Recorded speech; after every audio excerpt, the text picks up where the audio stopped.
Welcome to the Naked Podcaster. Get ready to hear stories of someone brave enough to bear it all. Let's get naked. Welcome to the Naked Podcaster. I am really excited today. This is Stripping with My Daughters, and this is my daughter, Olivia. Hello. Olivia is in San Antonio, Texas, and this is a really cool episode. Olivia, you are 24 right now. Yes. And you are also a mom of a 5-month-old baby at the time that we're recording this. And so I think this is great because you're the perspective of the child on a tough topic and I'm the perspective of a mom, but now you're a mom also. Yeah, it makes things definitely a little bit different.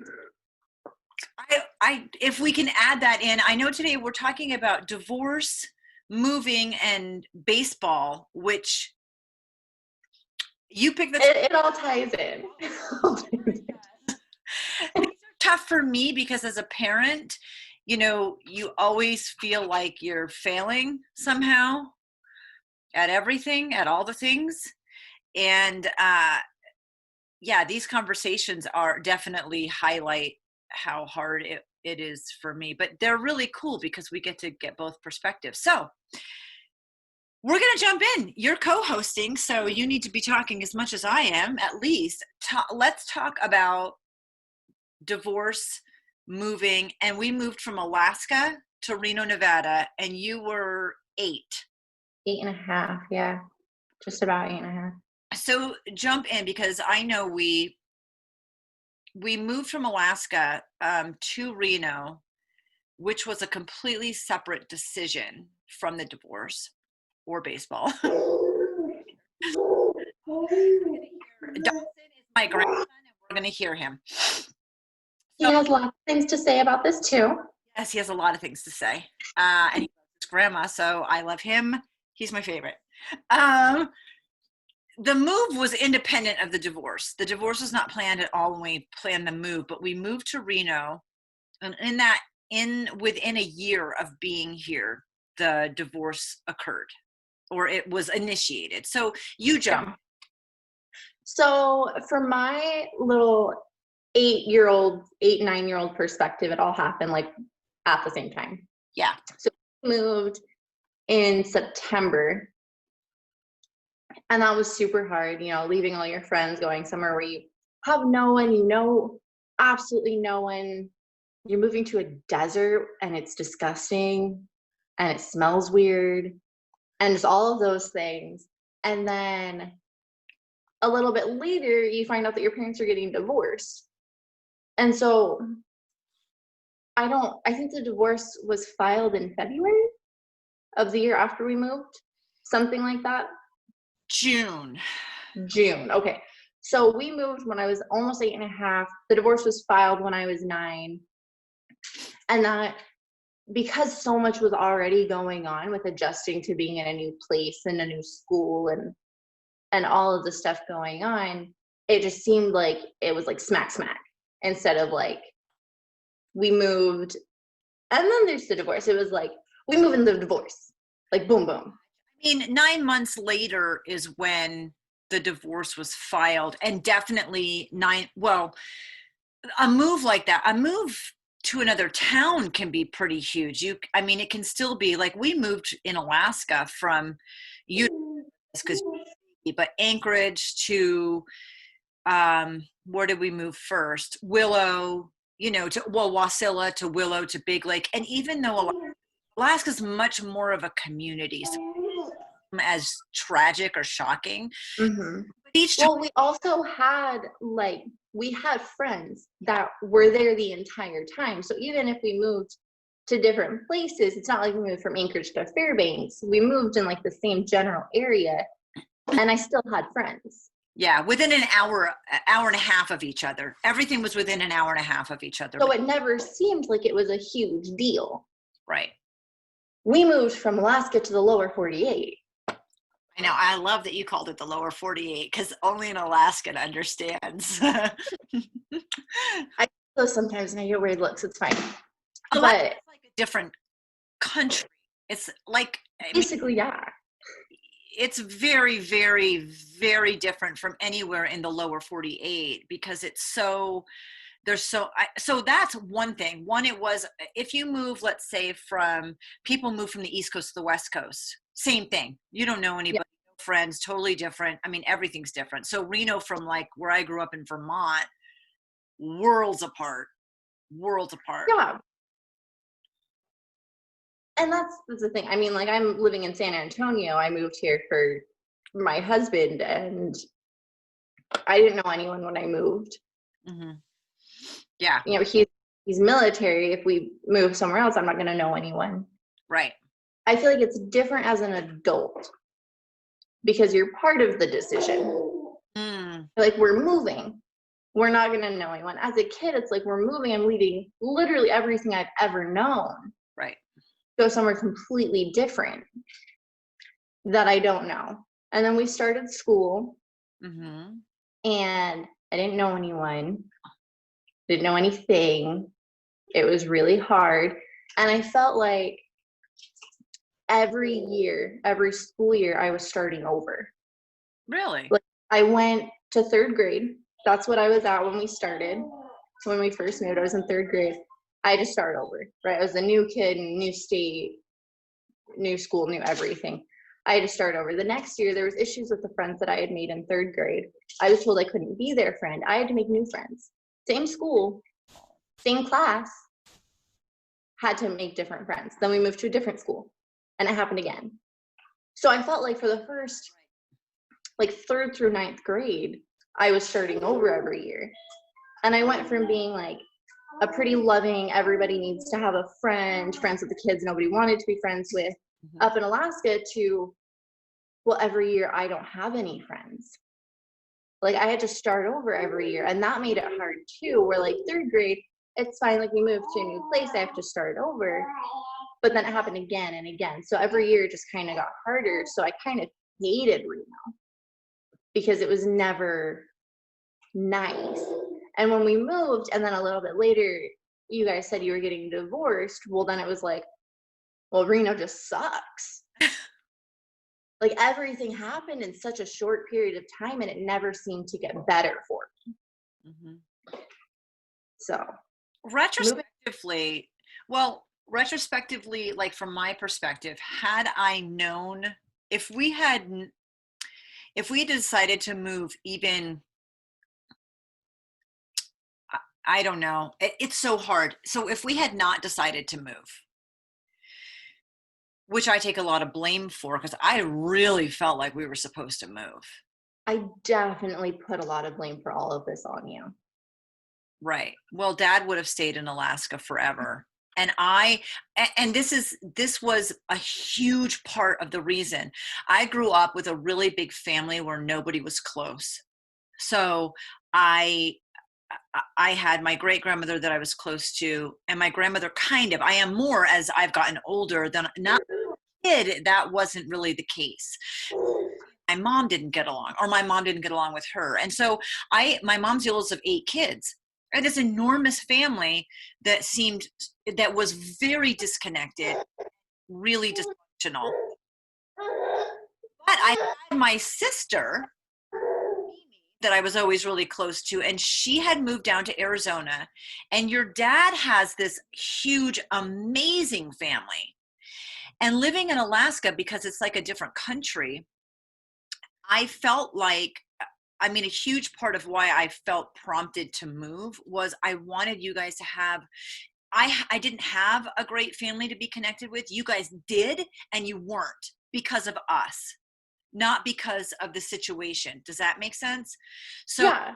I felt like it was hurting my kids to grow up without family because you had them and we weren't able to see them often. And so a huge part of wanting to move was really wanting to be closer to family. And Alaska as an adult is different than Alaska as a child, where you have all these great memories. It was my favorite place I've ever lived, the best people I've ever known, one of the most beautiful places, and absolutely, hands down, the hardest place I've ever lived.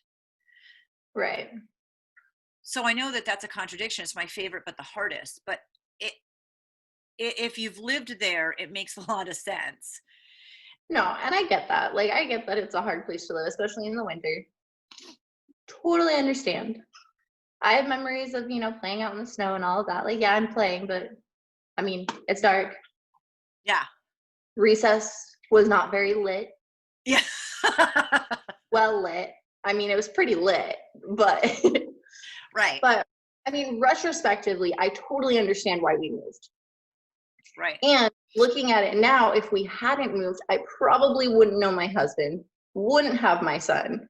It would be a very different life. And so, like, now I'm okay that we moved. I'm glad that we moved. But in the time, it sucked. I know. And we're talking about you as a kid. And as a parent, like, okay, in the military, you'll move and start over. And as an adult, you've mentally prepared yourself. But you also don't have a choice over where you go entirely. Not all the time, no. Right. I mean, I was military too. So, like, you kind of do, but kind of don't. Or, Yeah. like, sometimes it goes well and sometimes it really doesn't. And when you think you may love a place, like San Antonio, Texas looks great on paper, might. Because it really does. But Yeah. maybe not, because in the military, I moved to places, and the places that I lived were three of my least favorite places I've ever lived. I'm grateful because I would have never had the experience. I would have never known. But, you know, um, so as a parent, when you're making those decisions, I mean, in my mind, I was thinking, we didn't want to live in Utah or Arizona, Dad and I, when we made this decision, but we wanted to live within 12 hours drive time. And so we limited ourselves to this radius. And Reno, on paper, right, 4 hours from the Bay, 10 hours from San Diego, 7 hours from Boise, Salt Lake, and Vegas.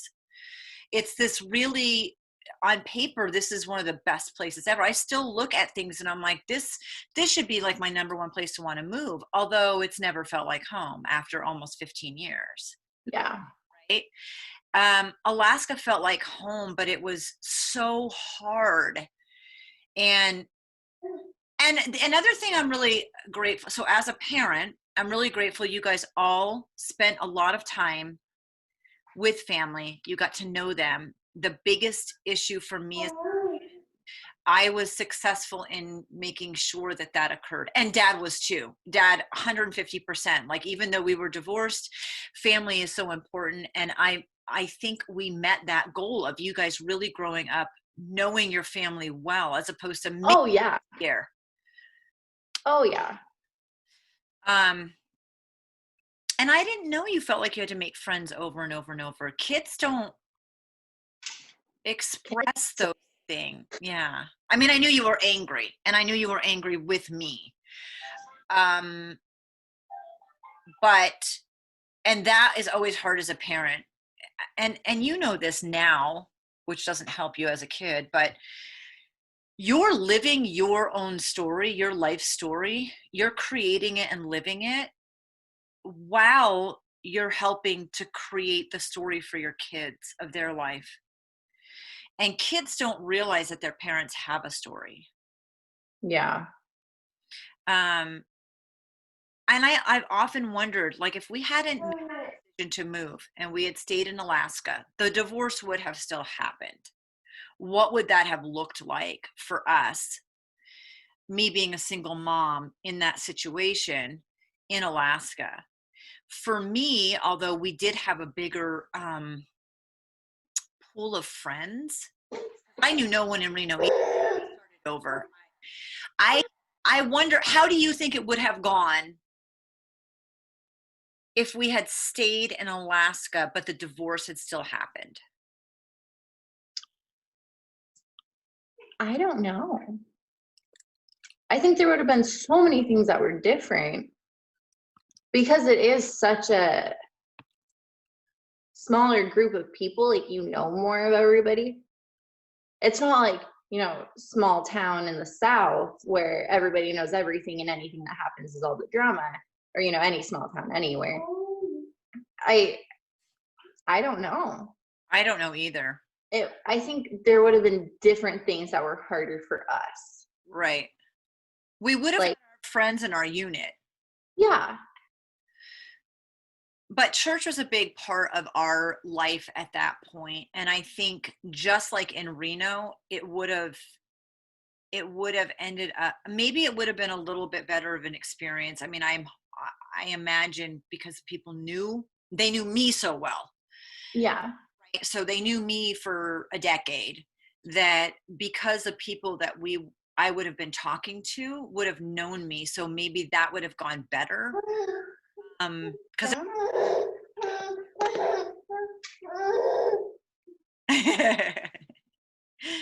um, I think I would have felt really, really, really isolated. Yeah, I can see that.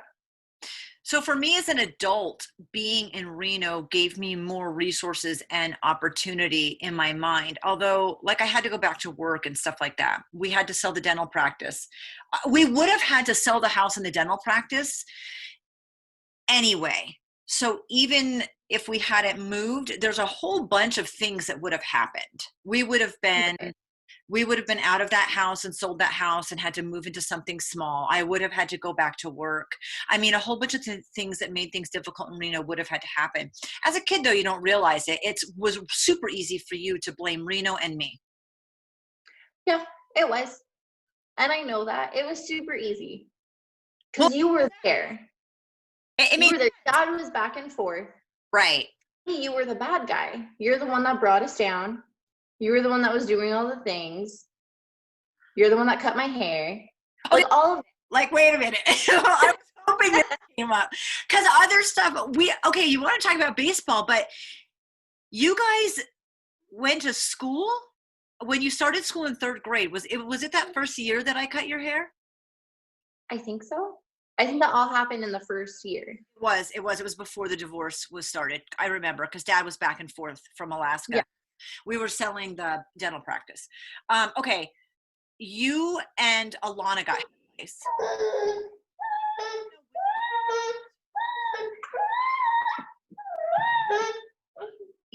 I had headlights when I was a kid. Uh-huh. So I remember it was a horrible, awful, terrible thing as a kid. And I knew it's not because you any of that stuff. Even though your dad was back and forth, I was still pretty much feeling like a single parent. I wasn't working yet, but I had 8 kids under the age of 12, which I loved that part. But like with the boys, I shaved all their heads so that lice wasn't an issue. So 3 boys, so five girls left, right? Mm-hmm. I checked everyone and I cut Kezia, let me see, Brianna, Gabby, and Kezia. I cut their hair in the shortest bob that I could. Just shortest bob, like before you're shaving the back of your neck, because they either didn't have head lice or it was really, really very few, and I didn't want it to get out of control. For a parent, anybody who's been through head lice, it's on every freaking surface in your house. It lives on the couch.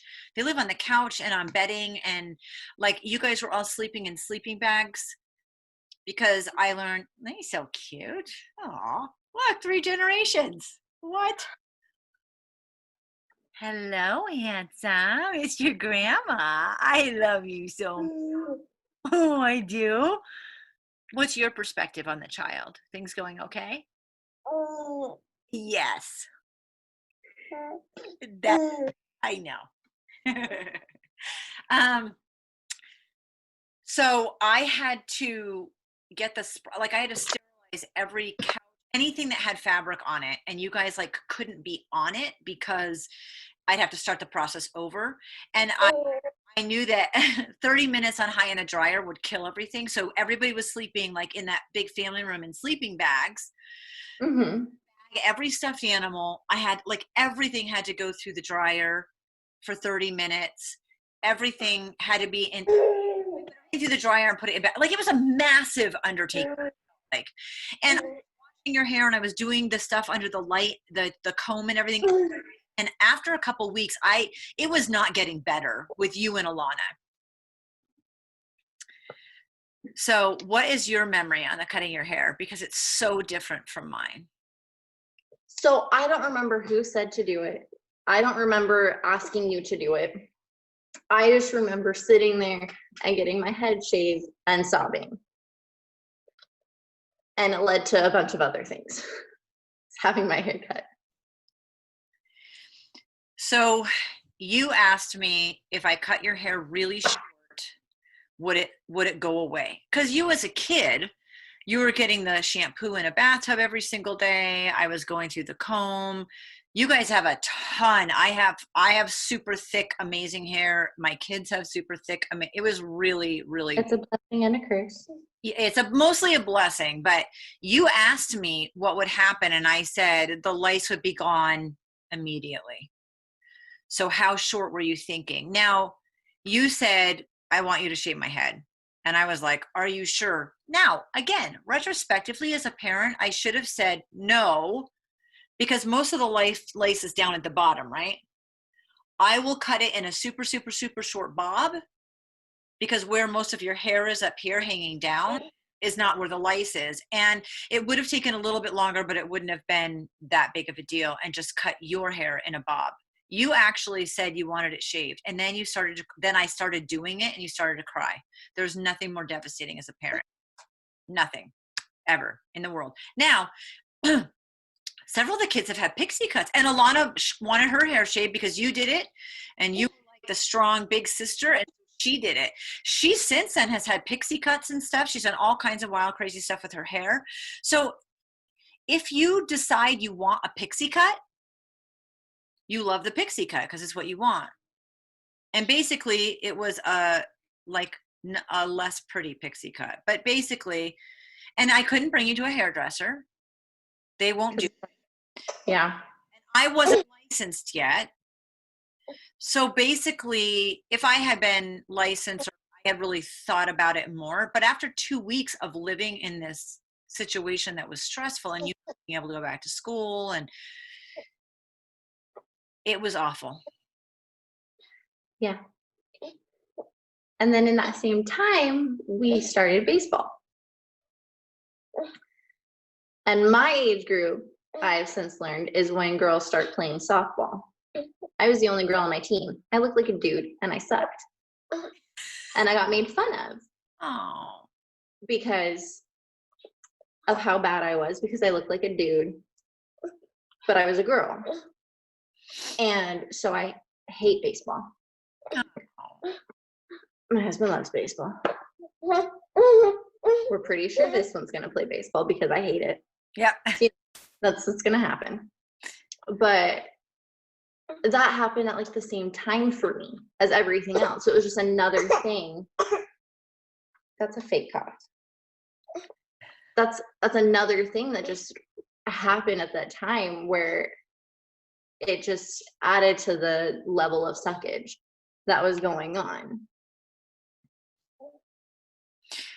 Yeah, moving to Reno, starting a new school, getting head lice at that new school, deciding to shave your head, or regardless of how that happened. And like for me, putting you guys in baseball to expose you to sports. I never thought you guys played a lot of different stuff, and it wasn't about you liking it or being good at it. It was learning how to be on a team. Like, look at it from a parent's perspective. What are all the great things, right? Totally get it. Like, I want my son to play sports and do stuff like that because it is good for you. It was just such a hard time, and there are just so many other things going on.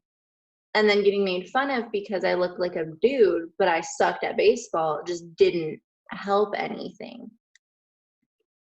And then also in that time, we went to Arizona, and when we got back, Brianna called me Aiden. Oh, she did? Because I looked exactly like Aiden. We had the same haircut. Right.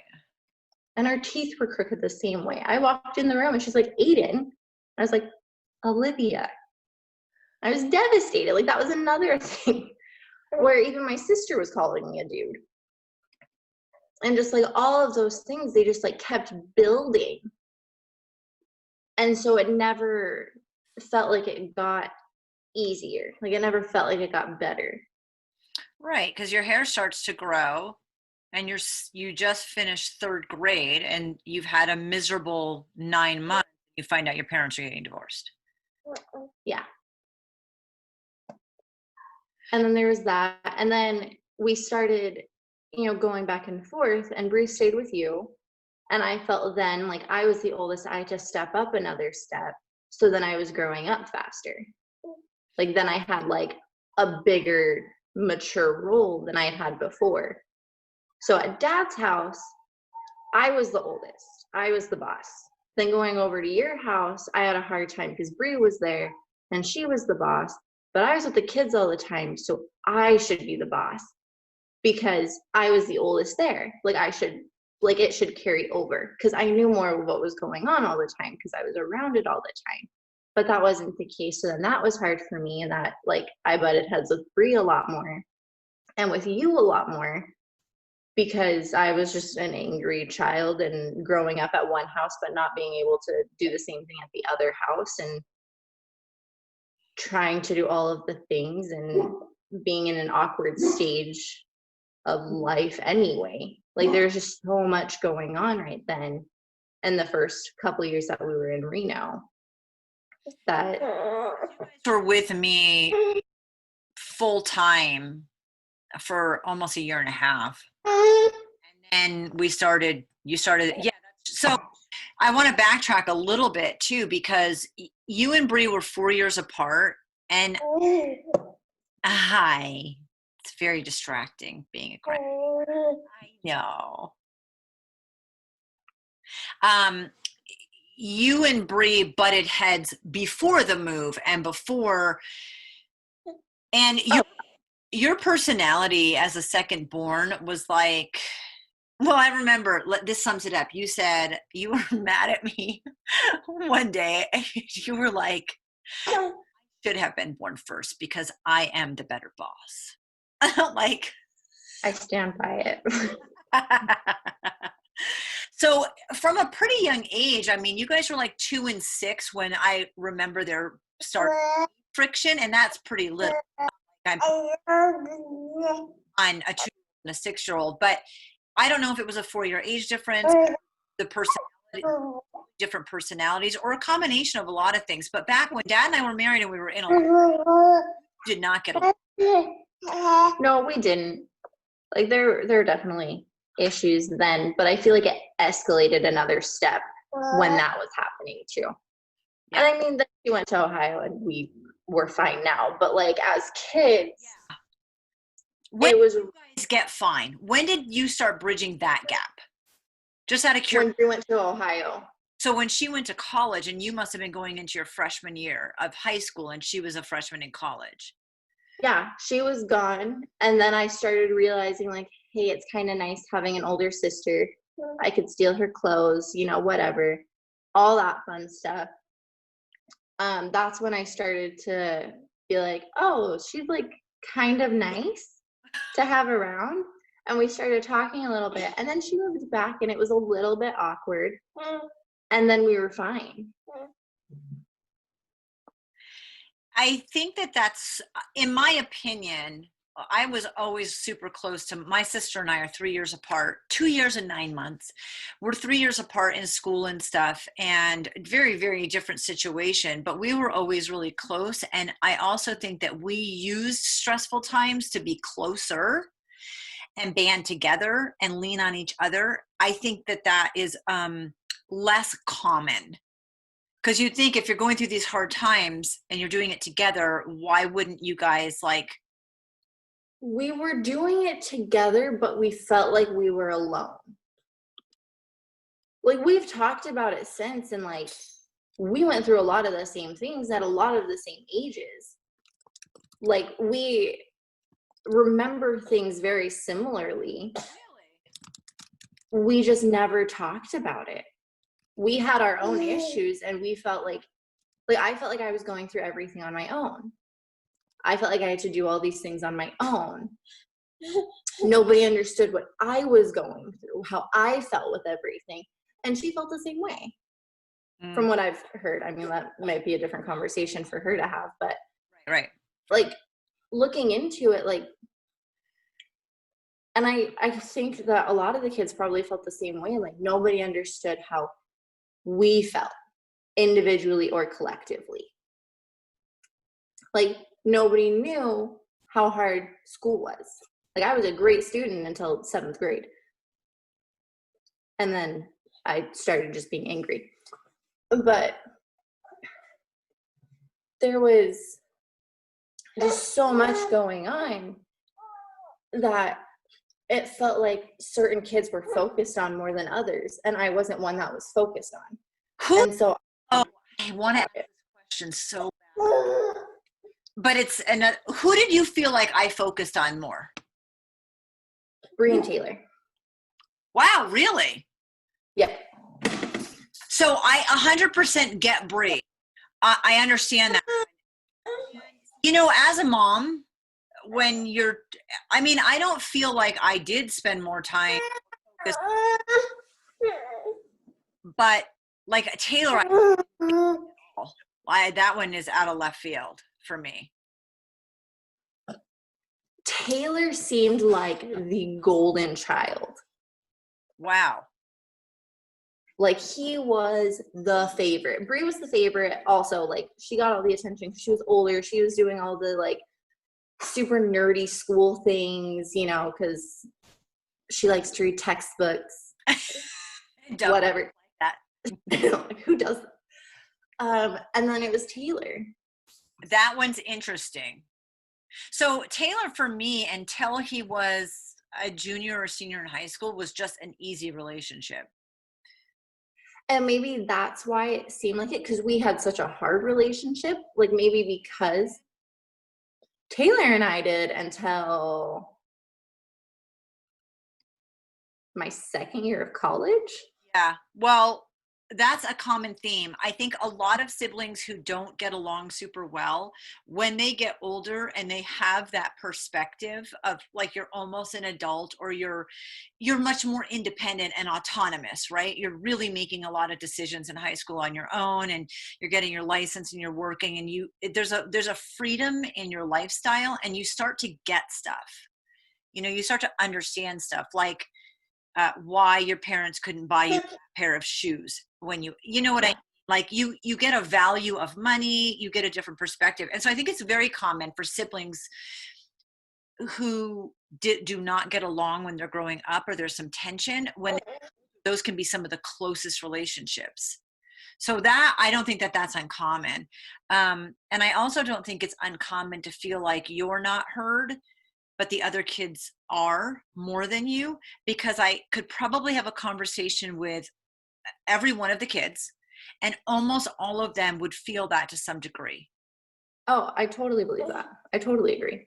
Part of it's that we had a big family. I mean, there's only 8 of you at home at that point, and we've had 11 and 12 before that and after that. And, you know, I mean, that was part of my crazy insanity and ending up with a big family. But that first year that we were in Reno, like you said, Dad was back and forth to Alaska. He was in Alaska. I mean, I remember it as him being there more than he was in Reno. That he may remember it differently if we saw it on a schedule, you know, but in my mind, I felt like I was alone. I felt like the divorce wasn't happening or anything yet, but I was much more in single parent mode because he just wasn't physically there often. And I don't know if that's true, but that's how I recall it. That's what it felt like. Well, then for me, like Dad was back and forth and you weren't really there. Like you were going and doing things like working or something else. So it was Bree over all of us. Right. So my biggest regret in that whole situation, or not regret, but the thing that was the most difficult for me is that Brianna was very much an adult and she had had a lot of experience. And I worked 3 jobs for time. I worked 2 for quite a long time. Once the divorce started. So I was not there. And Bree was the one that was left babysitting. So in the sense where I mean, as little as possible, I wanted her to babysit as little as possible. And one of my jobs was the school that you guys were at. you know? So I worked Yeah. at your school was one of my jobs so that I was in closer proximity. And I thought it would be super helpful to have a job at the school so I could kind of see you more and I was closer by. Yeah. I mean, I remember going into the classroom where you worked, like during lunch or stuff. Like, I remember doing that. I remember you working there. Okay. So, like, I know you were around, but then, like, at home, it felt very different. And Bree had more, what I hated was that she ended up with more responsibility than she should have at that point in time. Also, when we moved, she was going into 7th grade. Yeah. Which as a kid in 3rd grade, you don't realize what junior high school is like. So as far as her getting more attention, one, she, like you said, she didn't go back and forth to dad's. So that relationship for her felt kind of severed. So that was a difficulty for her. And she was older, so she understood more of the situation. So I think there's different difficulties in knowing and not knowing, you know. And she tested out, when she went to junior high school, she tested at college level. Like so she took 2 classes in 7th grade and 8th grade at the community college as a 12-year-old. So because she was 12, I had to go with her and I would sit outside the classroom while she was in her class. So I'm working 2 or 3 jobs. I have 8 kids at home. I have a daughter who's got a ton of responsibility. And the balance to that was, well, she was also taking college classes and I was sitting outside, and maybe I was trying to do more for her because she had so much responsibility. I don't know. I don't remember it that way, but I can see if you're telling me that she had preferential treatment or I focus on her more, that would have been why, because she had so much more responsibility. She was in high school, and we were in college classes. What a nerd. I love her. I do. But yeah, I mean, so where I can see you feeling like I had more, I focus more on Bree, I can understand why you would feel that way. Like I ever had to focus on more, like I could focus on him less because our relationship was so much easier naturally. Interesting to me, I would have thought you would have said Gabby and Nicholas. I think Gabby started getting more attention with Ashley and Chris. Oh, interesting. Because for me, it was before that. See, got a baby toy. For me, I think it must have been because you and Taylor had just an easy relationship that it made it seem like you were giving him more attention. Gabby was just so quiet that she didn't seem to start getting attention until Chris. Until I started dating Chris. Okay. And then Chris saw her and Ashley. Right. And started, doing that relationship. And that, was hard because it was like, why is Gabby getting all this attention? Because she's just sweet, quiet Gabby. Right. Nikki was a different type of attention where like it never felt like he was getting all the attention, like preferential treatment or anything. He was getting it because he needed it and everybody knew that he needed that attention. Right. I mean, that's that was hard. It was harder seeing like Bree and Taylor. Especially Bree, Bree and Taylor, because those were the relationships you had the most friction with too. So that could. Yeah, that could definitely be part of it. Right. But as a kid, you don't recognize those things. It's just hard and it's awful and you feel left out. And yeah.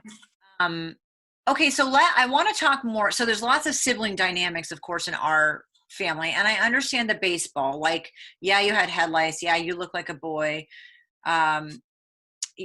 We were trying to get you, and this was a decision with dad. This was in that first, a lot of decisions throughout your life were actually with dad, but we got you guys all in the same league on similar teams so that we were at the baseball field and doing stuff. You know what's interesting is that I don't think any of you guys liked baseball because Nikki, Taylor, Nikki, Taylor, and Alana were all on the same team because they were all within a year of each other, you know, Yeah. age-wise. And the other kids were too young. Mm-hmm. So it was like you on one team and 3 kids on one team. But we did it because it made sense to be in that league and have practices at similar times and at the same location. And, you know, you make decisions as parents that like seem like they totally make sense. And you never know which ones are going to love and which ones are they going to hate. Well, I know Taylor likes baseball because then he wanted to keep playing baseball. I do know he had an issue with his team because there was a girl named Taylor on the team and he hated it. And then he went on this kick where he wanted to change his name to Tyler because of the movie Horse Crazy.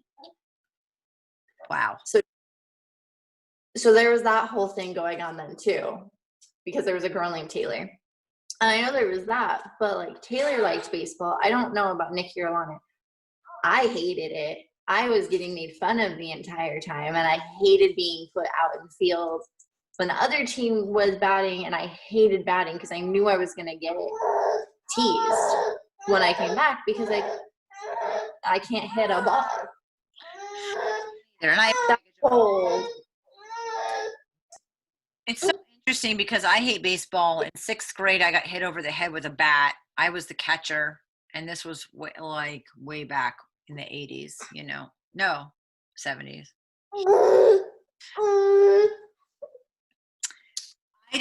I was nervous and didn't feel athletic and wasn't good at it. And I was the catcher, and the girl who was at bat, who never hit the ball, hit it really well. And we used metal baseball bats back then.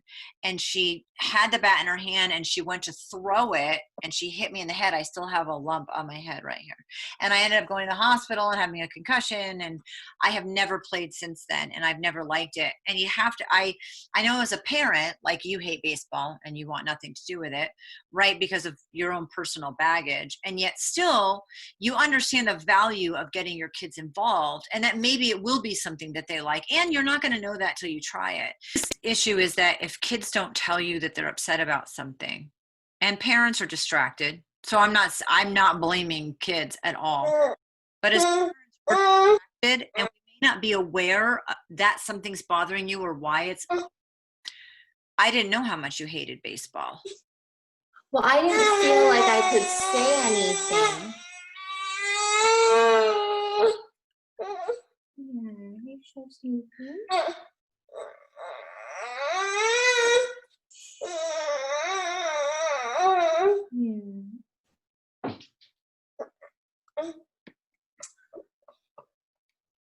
I didn't feel like I could say anything because I didn't feel like if I did, it would matter. And I knew that like money had been spent on it. And I didn't want to be like a tattletale and get other kids in trouble who were enjoying it. And I didn't want to make a big deal to you and have there be issues with that too. And I didn't feel like if I said it, it would matter. I think that was the biggest thing. We're like, because I didn't feel like we had a good relationship. If I had said that, Mom, I hate baseball, I don't want to go, if I would have been made to go anyway. It's really hard to be a kid who's miserable and feel like if you say something, you'll ruin it for everyone. You won't be heard. You'll have to do it anyway. So what's the point? But you're right. I mean, you and I had a friction relationship already, and you were super miserable for a lot of reasons. And I was definitely the, like it makes sense that I was the scapegoat for how you felt. If somebody needed to get blamed or something, it definitely makes sense that it was me, 100%. Especially because there are relationships that are easier. I mean, you've met like a million friends, right? Some people you click with and other people you just don't. And some people take some while to warm up. I mean, it's the same with kids. Having a child who doesn't particularly like you, it's like, what do you do with that? I can't just leave the party or not talk to you. We still have to do everything we can. And then that sucks. That makes me feel terrible because as a parent, I don't love you any differently. And you're right. You might have come and said something to me, Mom, I really hate baseball. It's awful. The kids make fun of me. And I know you spent money and I don't want to do it anymore. And I might have said to you, because this is something that would seem like something I would say, well, it's not just about paying the money. It's that we made a commitment. You signed up for the team. And so it's really important in life when you've made a commitment to follow through on it, even if it ends up being something that you don't like. Mm-hmm. I mean, that's super your mom thing to say. Also about that time, like I had gone from being like a really nice, you're okay. I went from being like everyone needs a friend, right? Loving on everyone kind of thing to that and being made fun of and making friends and then having that go to crap where like I stopped being as friendly, as nice because I was getting made fun of because I wasn't good at something. There was drama with friends at school where then I was told I couldn't be their friend anymore. So I stopped trying to be friends with everyone. I stopped talking to people. I became way more introverted and that stuck. Like I'm not, like that's just the thing. And it has been since about that time because so much happened. I was getting made fun of. It was just easier not to talk to people. Now, you were never an extroverted kid, even before that, although you were Right. So you were born like every Disney princess rolled into one, very like kind of dramatic, and you liked to um, talk in the mirror and wear dresses. I mean, there's nothing bad about that, the personality that you had as a kid. That hasn't changed. Still myself in the mirror. And wear dresses and spin. I mean, you were the kid where I'd be like, okay, Olivia, you had this white cotton slip that would go under dresses and you wore it like I could hardly take it off you to wash the thing because it had ruffles at the bottom that made your dresses poofy. Not a ton, but a little, right?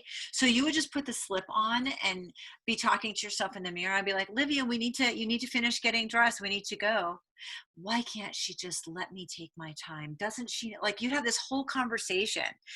So we had friction in our personalities, not because of that. Just, I don't know why, just from the beginning. You had friction when you were a kid. You'd be like, why can't you go to work and dad stay home? And what, you were very connected to your dad. You two had an easy relationship. You and I did not. There's no rhyme or reason or why, and it doesn't matter. It's not personal. Just like Taylor and I clicked easily, Taylor and dad did not click easily. That's just normal. Mm-hmm. So, yeah, I mean, like that was sort of your personality, and you were not extroverted about that though. No. About that whole princess drama in the mirror. You were quiet out in public and with people. Yes. But then at school, I would want the kids who nobody wanted to play with be included. Which was so interesting. So dad and I decided, because like we weren't ever going to do preschool. We were going to homeschool till second grade. And we decided to do preschool with you because we were worried about you becoming a kid that felt entitled, just your kind of personality. What? Very,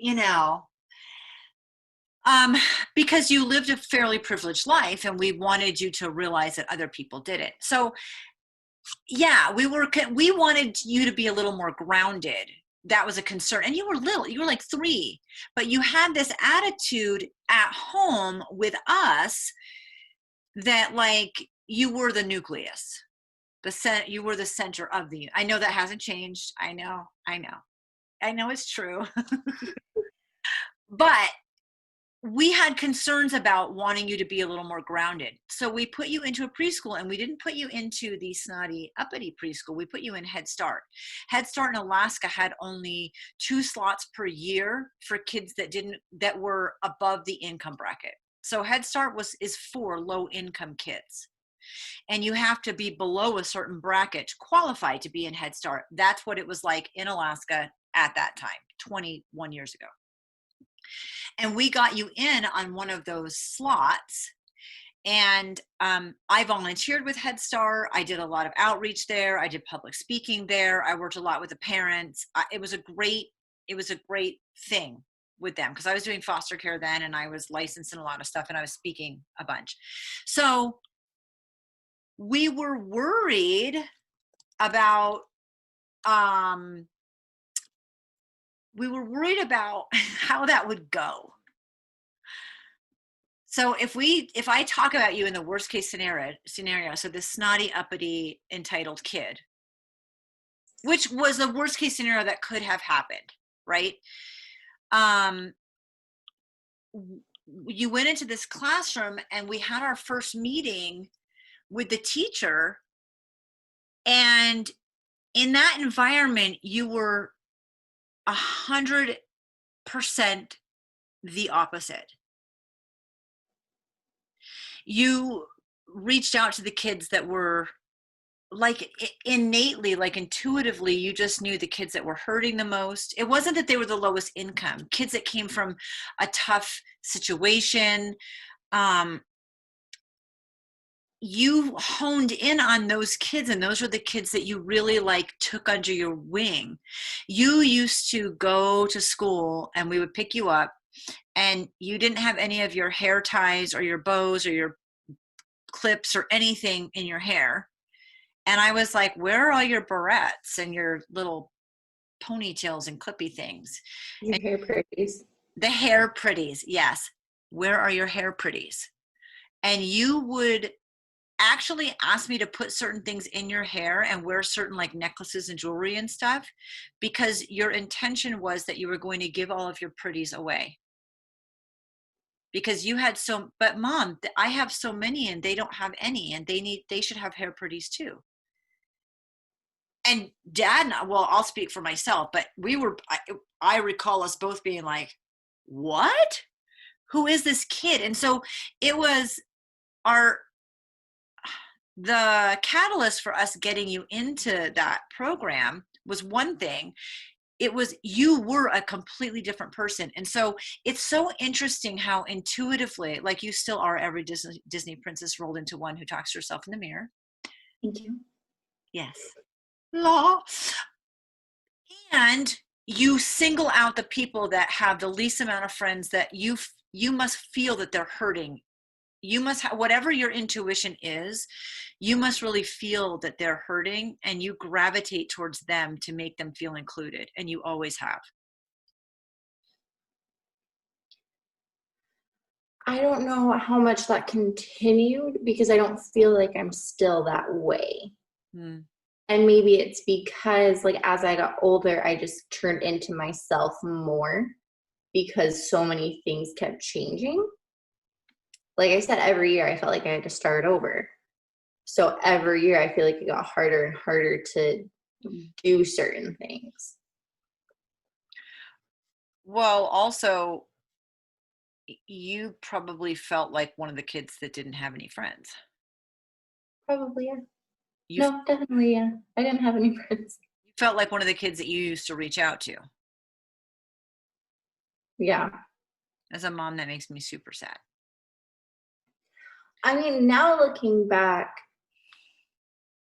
there were definitely things that were hard, and I did like kind of start over. Like I felt like the new kid every year, even when we were in the same school. And until high school, I switched schools like every 2 years. So like starting over wasn't necessarily a bad thing. I mean, I've met so many people and I've learned different things from all of them, like things I don't want to be like, things that I don't want around me. Mm-hmm. And so I've become a little bit more selective, but then the friends that I have are solid. Do you still like the underdog? Do you still feel like you gravitate, or that is that totally gone? Have you gotten back to that at all? I don't know. I haven't actually thought about it. I definitely want everyone to have a chance. And I do feel like if I see someone who's more quiet than I am in anything, I will want to talk to them more than the people who are talking to everyone because they don't have an issue.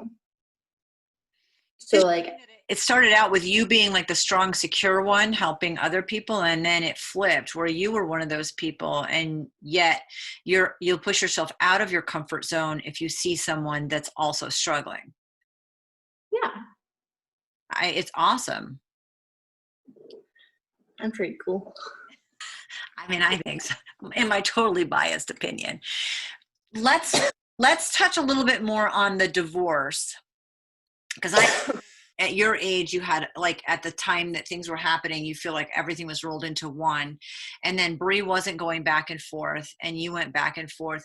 What were some of the hardest things about parents who were divorced, and what things were there things that were good about that? Um, I think so. Things that were hard were definitely going back and forth. His dad turned more to church, then became more active and wanting to do that with us, and you stopped. Yeah. So it was like at one house, we went to church, we read the scriptures, we did family prayer and family home evening, we went to the activities, we did all of those things. At the other house, none of that mattered. Like, we didn't go to church, we didn't have to go to activities, we didn't have to do prayer, we didn't do family home evening or anything. It was completely different. I think that was really hard because I felt like you went from being this kind of mom who like did church to this completely other type of mom. Like, that felt different, and I don't think that helped me like feel any sense of security. It's like houses were totally different. There were different rules at different houses. I had a different role at each house. So I think there was like so many of those things were just so much harder because it was like you lived one life here and a different life there. So then you felt like, at least for me, I felt like I had to be different people to fit into these different settings, Mm-hmm. if that makes sense. Like at your house, I could do different things, but at dad's house, I had to do other things. And so like there was that. And then it got hard when, I started middle school and you go to different classes.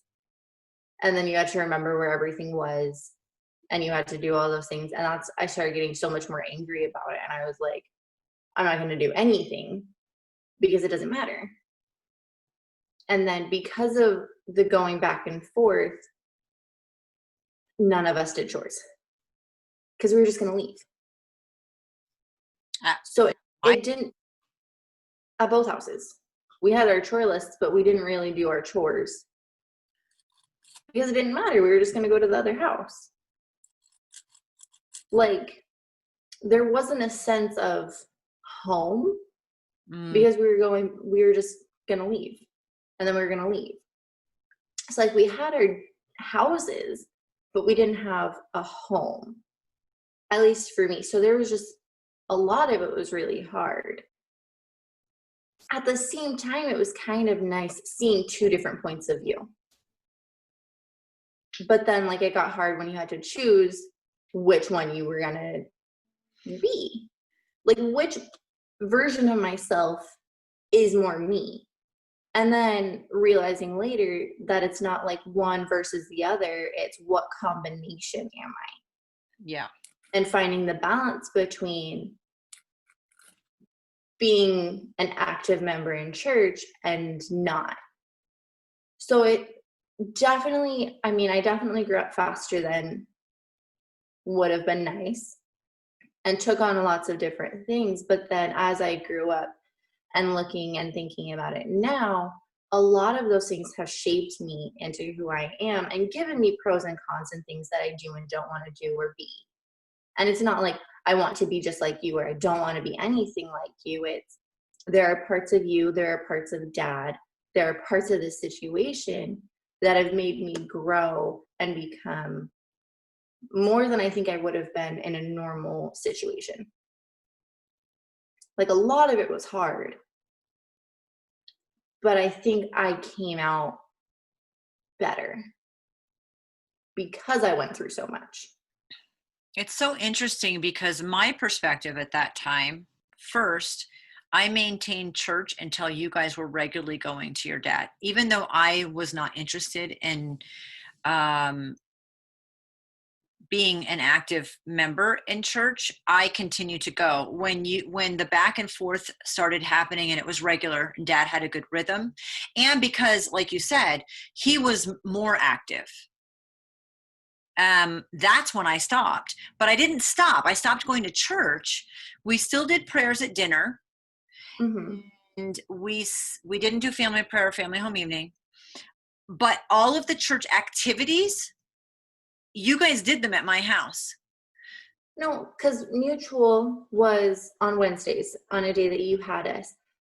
But you were also like, if you don't want to go, you don't have to. Like you weren't gonna Give you the choice. Yes. Right. you were never pushing it on us Right. where a lot of us took it as at the other house it was being pushed. Like different things were being pushed at different houses. Correct. And I 100%.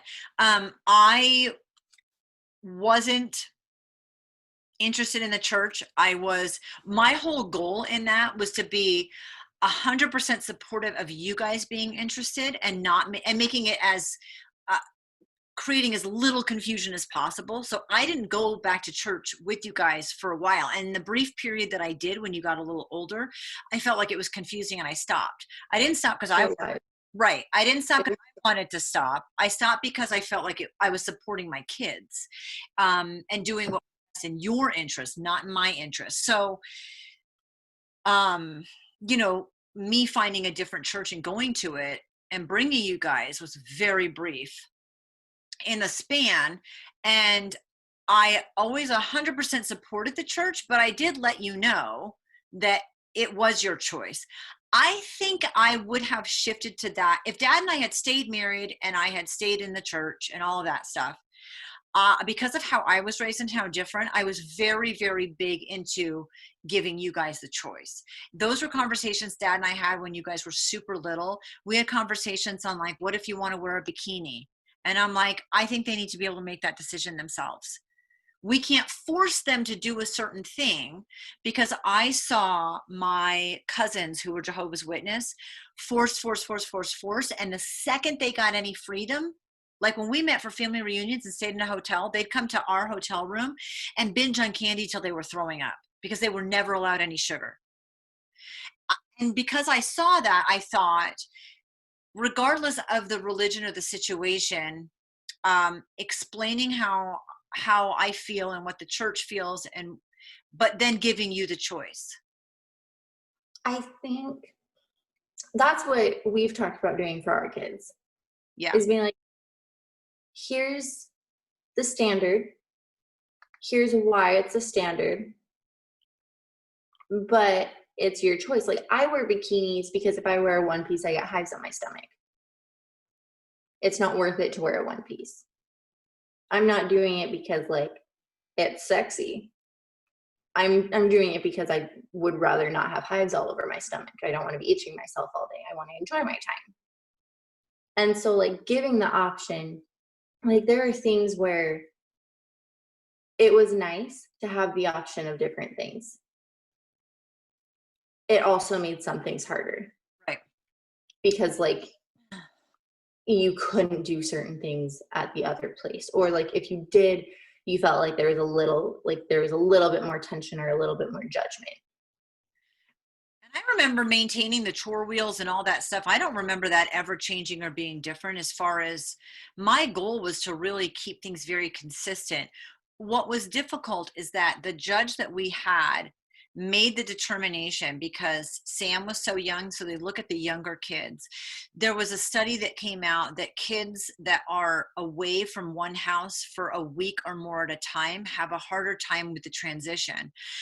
So they took a 2-week block of time, and she did the 2-2-5-5 schedule. So you're 2 days at one family, 2 days at the other house, Mhm. 5 days, 5 days, right? For people who don't know. And the reason that she chose that was because in studies, especially younger kids, actually transition better that way. Having gone through that, I think Dad and I both hated it from the beginning. 2 days is like just enough to blink, and Yeah. 5 days you feel like, okay, I like the week on week off much better, because you actually Mhm. have time to be there and have structure, and it's not interrupting the school week, which was very hard on the 2-2-5-5 schedule. We did not have control over the schedule. We weren't allowed to choose that. um, and we had to go with what the judge said, and she was going with what she felt studies had proven was best for the kids. So that was all set up to be in the best interest of you. It made things so hard. It was so hard for Dad and I. It was so hard for you guys. We didn't like it. And so, there are some things that are hard, that they're really hard when you're a kid and you don't realize that, like, I didn't choose it. Dad didn't choose it. We actually didn't have any choice over it. It was court mandated. I didn't know that. Yes. And why it was court mandated, and how would you explain that to a kid in third or fourth grade or younger, so that it would make sense? And also, one thing that I tried hard to do, and I'm sure I failed, was to not, like, things were different at Dad's house and my house. It doesn't mean that I do it right and he does it wrong, or vice versa. Although if we were having this conversation, he was here, he would probably make a joke and start laughing and tell me, actually it was because I was doing it right and you were doing it wrong, because that's what Dad's like. Yeah. It's not about that. It's that we have different parenting styles, and now you're not collaborating and cooperating in your parenting style. You are doing it. You don't have to, like, check in with another person and make. Right, you're doing it separately. So there wasn't a right and wrong. There were differences, and I really tried hard to support how he was doing it and to not badmouth him. That's almost like when you're a parent in divorce, getting along with the other parent, and that you're said it's not possible to do that 100% successfully. It's Mhm. You have conversations where it looks like you're bad mouthing that person, and you're just answering a question to your kids, but that was really important to me in the process. So as we're wrapping up this conversation about, now we know the baseball situation, we know, I understand the moving and the divorce situation, how hard that was. For other parents out there that are experiencing this, because now you're an adult thinking about it as a child, what is there any advice or anything you would say, like maybe we did things that we did well, that you would encourage other people to do, or some things we didn't do well that you would encourage people to do?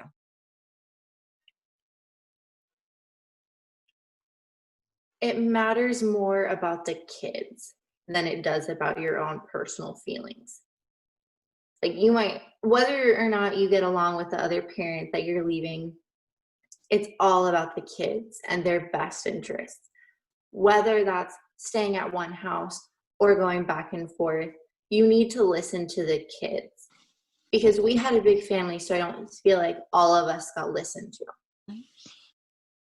I think a lot of things could have been different, not necessarily better, but at least different if we had all been heard on how we were feeling. And I feel like some of the kids, the only thing they really know is Reno and divorce and going back and forth and all of that.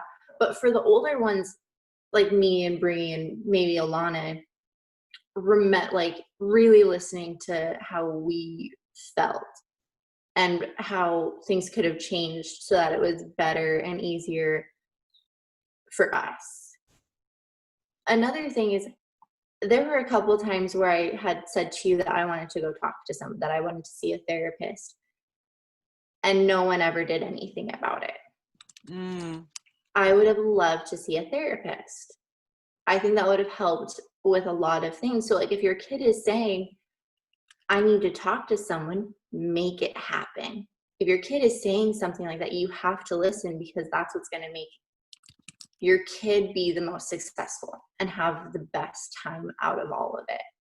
Because it's not going to be fun. It's not going to be easy. Divorce sucks for all parties involved, but there is a way to make it a little bit easier, a little bit better.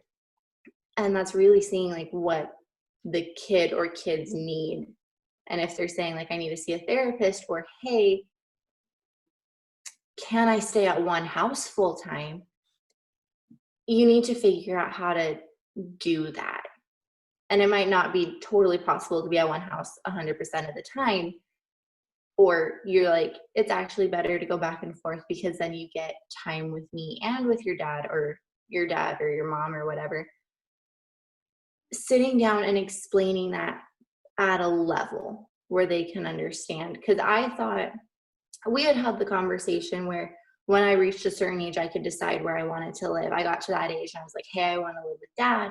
And then it was like, no, you have to wait until you're older. So I felt like I got to this point where I could make a choice because I was old enough to, and then I was shut down. Like, even though I was saying, hey, I wasn't being listened to. I said, hey, I want to talk to a therapist. I'm having issues, and I wasn't listened to. I don't remember that, you asking for a therapist, because I remember trying to find therapists. Alana doesn't remember the divorce or Alaska. I mean, she has like only a couple vague, Mm-hmm. like below 6. She was 6. And so under the age of 6, she has a couple memories, but not specifically to Alaska. And she doesn't really remember. She doesn't remember dad and I being married, like living that. She may have a couple memories.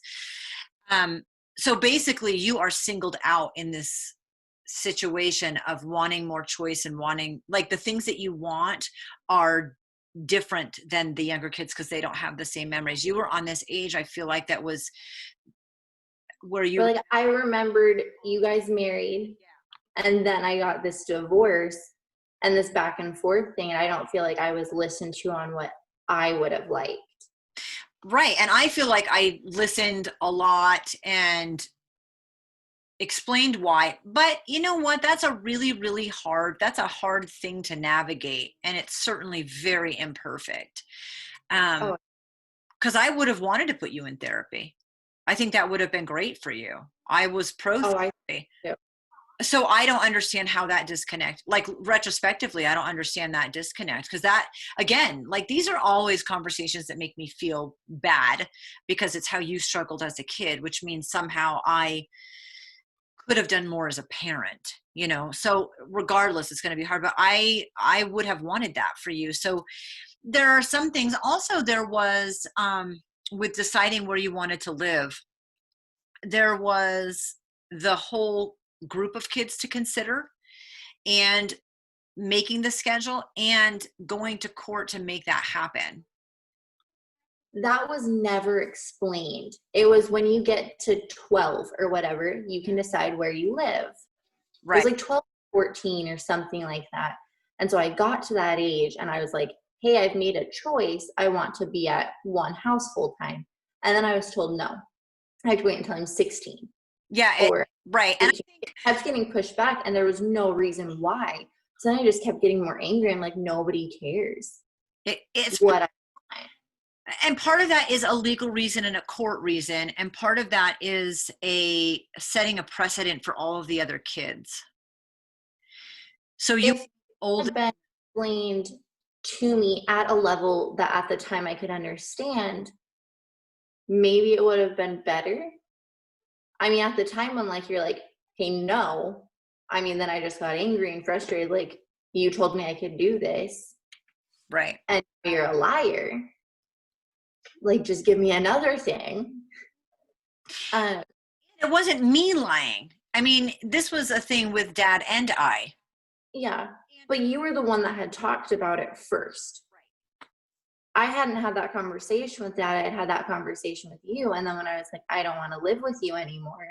And you were like, no, you don't get to make that choice. You have to wait until you're older. Right. Well, then I just had another thing against you where I was like, well, she said I could do this. I told her I'm not old enough to make that decision. And it just made me so mad. Really, if that conversation had gone differently, if you had been like, I thought that's how it could happen. If we're going to do that, a lot of things have to happen first. Right. It's not worth it right now. Or whatever. Maybe I wouldn't have been as mad. How did you bridge the gap with me? Because I feel like we have a really good relationship, and this conversation doesn't really highlight the fact that I think we have a really good relationship. But we definitely were more friction from the beginning. I mean, from you being between 2 and 3.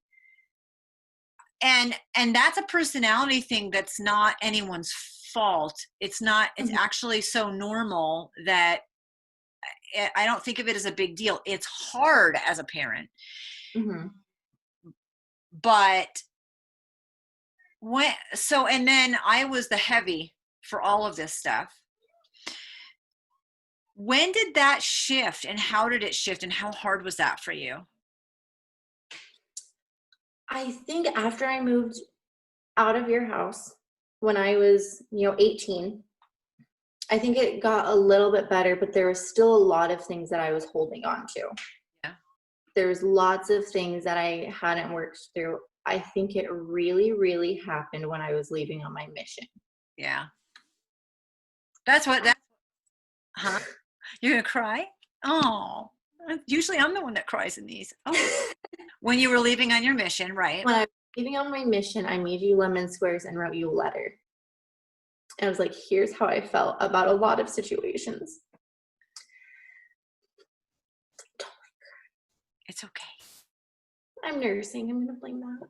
Yeah, yeah. It's 5-month postpartum hormones. Yeah. On my mission, we started writing letters. And a lot of those things kept coming up. And I was really hurt when I was getting ready to go on my mission that you weren't there when I was giving my farewell and you weren't there when I was leaving. And for me, I was like, if my mom's not there, that means she doesn't care.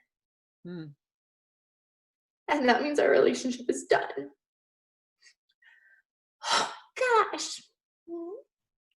And then on my mission, we started writing letters. And at one point, we decided that we just needed to move on. So when I got back, we were starting over. And we have.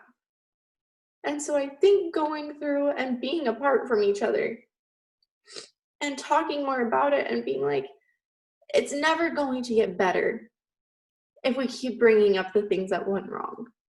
Mm-hmm. We need to be like, that's behind us, we're starting over. So my mission was kind of like a reset button for us in our relationship, and it has gotten so much better. I think another thing that helped a lot was you coming out and helping after I had little man. And just being like that other bit where it's like the mom. Mm-hmm. And helping me out with something new to me. Like, yeah, I've helped with a lot of kids. I've nannied, I've babysat, whatever. But you came and helped me with something that was new, that you had experienced and been through a few times. And I think that was another thing, because I was so worried that you were going to take over and like be mom and not just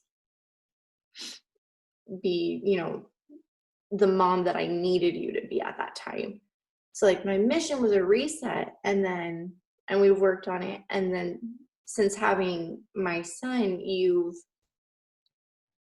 it's just added another layer to that where like I don't feel like you're the same person as when I was younger.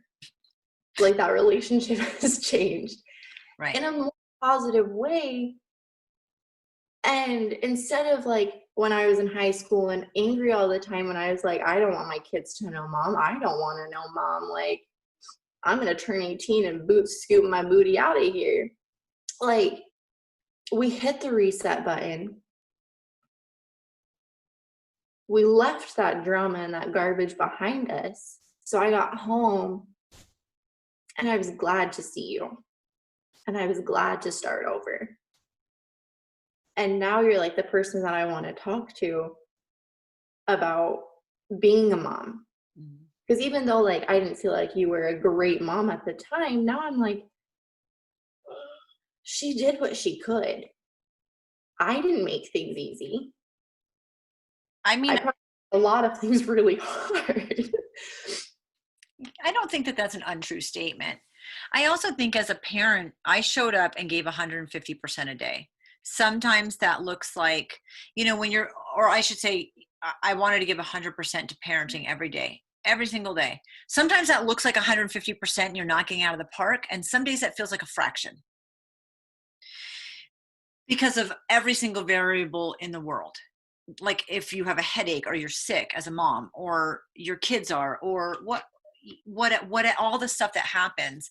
And like I breastfed you for 2 years and I made all your baby food and I had you at home with a midwife and I homeschooled. And when you were in kindergarten, and because we thought it was better for you to go into this group class and you were hiding under the table, I was the one that went and sat under the table with you. And I mean, I remember being a very hands-on, very positive, very involved parent where you see it completely differently. And we're both right. Yeah. I was a really good mom who tried every day, who showed up every day and put everything into it and did a good job. And I was a mom that sucked and that you were angry at. And like both perspectives are 100% true. And it's really hard as a parent to realize that both perspectives are totally true. Yeah. And it's not just perspective, it's that they're just both true. And so where you thought I was a crappy mom and I thought I was a great mom, I was both. I was a crappy mom. And that I couldn't have done it a whole lot differently with you. Yes, there are things that would have made a difference. Maybe getting you into therapy would have made a better difference positively. Maybe taking you out of baseball. I mean, there are things that maybe I could have changed. That doesn't mean the overall experience would have been different. And I know before you went on your mission, like I was there when you opened your papers. I was there for a lot of it. So I remember what I was there for and how much I felt like I was supporting you, where you remember what I wasn't there for. I remember what you were there for, but then like you were there when I opened it and you were okay with me going. Oh yeah. But something else happened that made it harder again. I Like I I don't confronted you about your anger and about how you felt about me, and that I was totally okay with how you felt about me, and I didn't even know all of it at that point. Um, but that if that's how you felt, you as an adult have the ability to have less contact with me. And that even though that is a thing that hurts me tremendously because I don't want it and I don't feel that way, I would respect your decision if you felt that way. But that I would rather do that than have all the anger and the tension. And I think it was that conversation when you were getting ready to leave on your mission. yeah. It's like, nope, we're having this conversation. You're going to be gone for a year and a half. This is a perfect breaking off point for you. And I don't want to deal with the tense relationship anymore. I can't. So then it went to if she's not at my farewell, like then she doesn't want a relationship, like then she's cutting me off. Which wasn't the case. I was actually respecting your space. Okay, that makes sense. So Different points of view. both things are true, right? It's really Yeah. hard when you have completely opposite things as a parent and child. And I'm saying both things are true because both things are absolutely true. Because it seems like such a contradiction because they're polar opposites, but that's not the case. So we had that conversation where I was more confrontational. Like, look, you're an adult. This is the situation. I don't understand all of it, and I hate it, but I'm going to respect your decision and you're leaving. And this is a great point for us to just sever ties. If that's you need to decide if that's what you want. And if it is, I'm going to respect that decision. And this is a great time to do it. And so it was in that period that you went to your farewell. So yes, I was giving you space and time and distance out of respect. And I was taking it as like, you don't care, you're done. Right. And I was like, well, then we're like, our relationship is done. And then I think we've been emailing each other every now and then. And I was like, I love getting letters. So we started handwriting letters. And in that, we had the conversation about how things weren't going to get better if we kept bringing that stuff back. And when you left, you said that you didn't want to sever contact, like me approaching you that way and being like, hey, we need to be done with this. It's negative. It's not doing anything good. I think that was probably a surprise for you, because what mom is like, hey, if you want to sever ties with me, sever ties. We need to sever ties. That is a better option than what's happening right now. Mm-hmm. That's very unusual. And in that process, you realize, you told me that you did not want to sever ties, but we were trying to figure out how to move forward. So I had as much contact with you through email and stuff on your mission as I could. There were times where you realize a couple of weeks has gone by, like, oh my gosh, I haven't even emailed. And that wasn't about you. That's more about life happening and us being in our own world. And, Oh no, I realize that all the time. I think everybody, it wasn't just me, everyone that was emailing was that way. Right. So Yeah. I'm not putting any blame. Like, I emailed you as I did not miss any opportunity to have contact. And then we did. And at some point it's like, I can't go back and change anything. And you can't go back and change anything. And I'm really sorry. And at some point you have to have mutual forgiveness and Mm-hmm. and decide you want to sever ties. And because I severed ties with my parents, even though I don't understand why any of my kids would want to sever ties with me, because I never abused you. I never neglected you. It was never anything big and awful.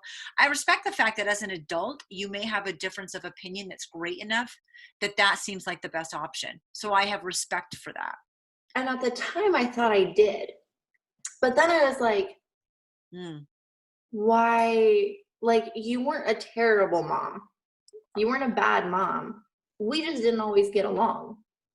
Right. And you went through some tough times and I was the scapegoat.